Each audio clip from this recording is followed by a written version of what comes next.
نئے دشمن کی پہچان کوئی کم قیمت سوغات نہیں. تو پھر مزید کٹھن دنوں کے لیے تیار ہو جاؤ.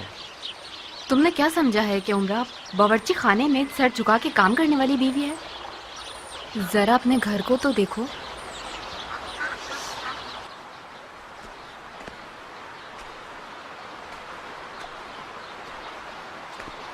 میں نے پوری کوشش کی کہ تمہاری غیر موجودگی میں اس گھر کی ہر چیز ٹھیک رہے. صرف تمہاری غیر موجودگی کو برداشت کرنا مشکل تھا. ہماری بیٹی کے بالوں کی تعداد کے برابر وقت گنا ہے انتظار میں. تم تلوار چلاتے تھے اور میں کنگھی چلاتی تھی ہماری بیٹی کے سر میں. تم خانہ کعبہ کا دفاع کرتے تھے اور میں اس کی کہانی ہماری بیٹی کے کانوں میں سناتی تھی. میں دشمن کے خلاف کھڑا ہوا اور تم اپنے دل کے خلاف. تو پھر تمہارا جہاد زیادہ مشکل تھا اور تمہارا اجر بھی زیادہ ہے. یہ مال غنیمت بانٹنے کا وقت نہیں ہے حاجی صاحب. دشمنوں پہ فتح یاب ہونے تک ایک طویل راہ کا سامنا ہے. بیٹھے کیوں ہو؟ اٹھو.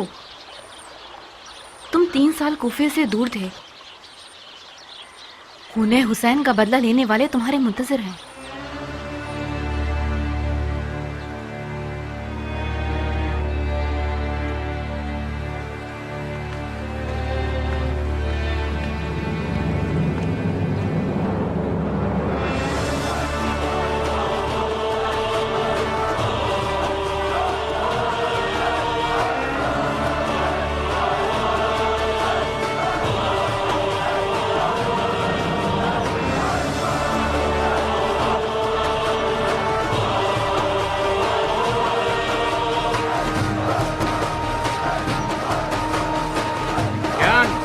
کیا تمہارا کچھ کھو گیا ہے؟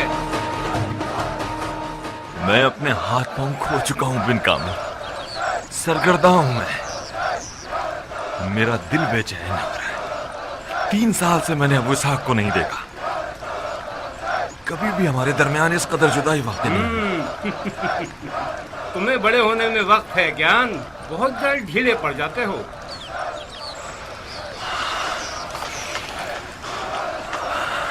میرا قصور نہیں ہے. کبھی کبھار تمہارے عشق و محبت پر مجھے حسد ہونے لگتا ہے گیان. خوش قسمت ہو کہ ہمیشہ سے تمہاری ایک منزل رہی ہے جس کے تم عاشق رہے ہو.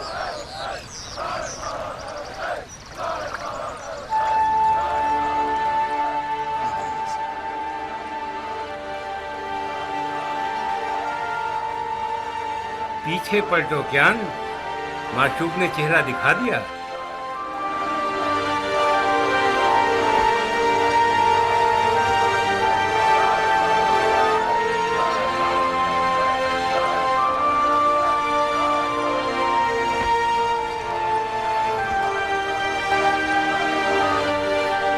خوش آمدید ہے کیان کے دیو شکن رستم. تم بھی خوش رہو اے حیدر کے عاشق غلام. یہ گیان جب تک آپ سے ایک ایرانی رستم نہ بنا لے جان نہیں چھوڑے گا. یہ چاہتا ہے کہ ایک عرب نامور پہلوان کو عجم بنا دے. خوش آمدید اے ابرہہ کو اٹھانے والے سردار. ابرہہ کو اٹھانے والا ہو یا دیو کا، دونوں کا ایک ہی مطلب ہے بن کامل.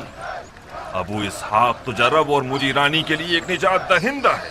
ابو اسحاق جیسا آدمی کسی قوم و قبیلے سے تعلق نہیں رکھتا، سب کا ہوتا ہے. تمہیں مذاق کو جھیلنا نہیں آتا کیان؟ بے تکا سا مذاق تھا. تم نے دیکھا مختار، پھر اس کی ایرانی رگ پھڑک گئی. یہ کہو کہ میری اپنی عربی رگ پھڑک اٹھی ہے. تمہاری جان بھی لے لی جائے تب بھی عرب ہو. میں تم لوگوں کی ان بچکانہ حرکتوں کو دیکھنے کے لیے ترس گیا تھا. اس بچکانہ لڑائی سے مجھے دھوکہ دینا چاہتے ہو؟ ہم نے تھوڑا سا مذاق کیا تھا تاکہ آپ کا دل بہل جائے. جو چیز خدا کو پسند نہیں اس کا مذاق بھی مت کرو. بے شک اللہ کے نزدیک فضیلت کا معیار تقویٰ. ہم نے سن رکھا تھا کہ آپ بہت بدل گئے. ہاں، بدل گیا ہوں. میری بہت سی خواہشات مان پڑ گئی ہیں. میرے بہت سے عقیدے بدل گئے ہیں. بدل گیا ہوں.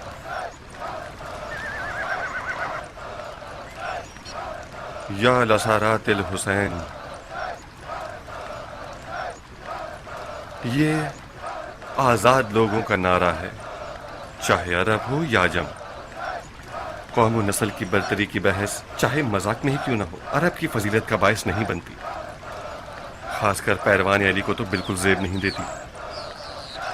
حیف ہے کہ آپ لوگ اپنی پاک روح کو شیطان کے وسوسوں سے آلودہ کریں۔ عرب اور عجم دونوں ایک ہی خدا کی مخلوق ہیں اور آپس میں برابر کے بھائی ہیں۔ فضیلت دیانتداری کی ہے۔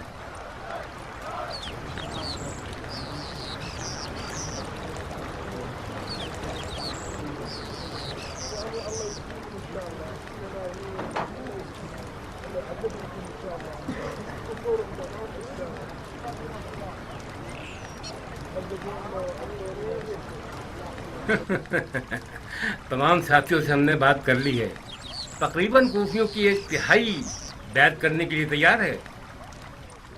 میں نے سنا ہے کہ شیعوں کے زیادہ تر بزرگان قوم نے سلیمان کی حمایت کر لی ہے اور خروج کا ارادہ رکھتے ہیں۔ خودکشی کا ارادہ رکھتے ہیں مختار؟ سلیمان کو خاص سمجھ بوجھ نہیں ہے مختار۔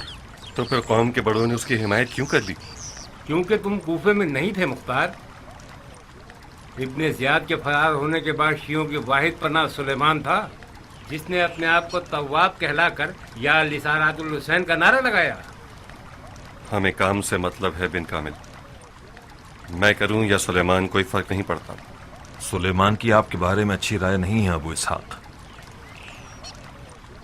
اس کا کہنا ہے کہ آپ حکومت کی لالچ رکھتے ہیں، خون حسین بہانا ہے۔ میں نے بہت سے قبائل کے بزرگوں سے بات کی ہے مختار، اگر آپ نے قیام کیا تو وہ لوگ آپ سے مل جائیں گے۔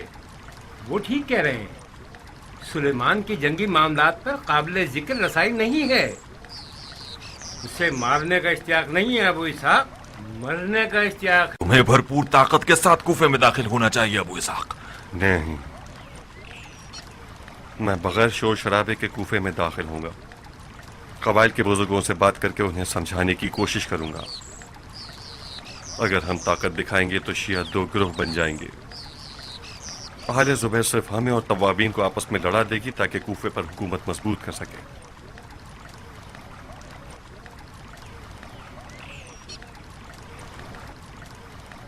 ضربی زین اٹھا لو دل کے اوپر سے۔ کیوں سرکار؟ ابھی تو اسے تیار کرنے کا وقت ہے، یہ بہت خاص ہو چکا ہے۔ نہیں، ابھی وہ وقت نہیں آیا کہ میں دل پر سوار ہو کر نکلوں۔ دیر ہو گئی ہے سرکار، اس پہ سوار ہو کے تو دیکھو کیسے ناز دکھاتا ہے۔ جب چلتا ہے گویا رقص کرتا ہے، بھاگتا نہیں ہے، یہ اڑتا ہے۔ اس پہ بیٹھ کر تو دیکھو کیا شے ہے۔ دل معراج کا گھوڑا ہے ضربی،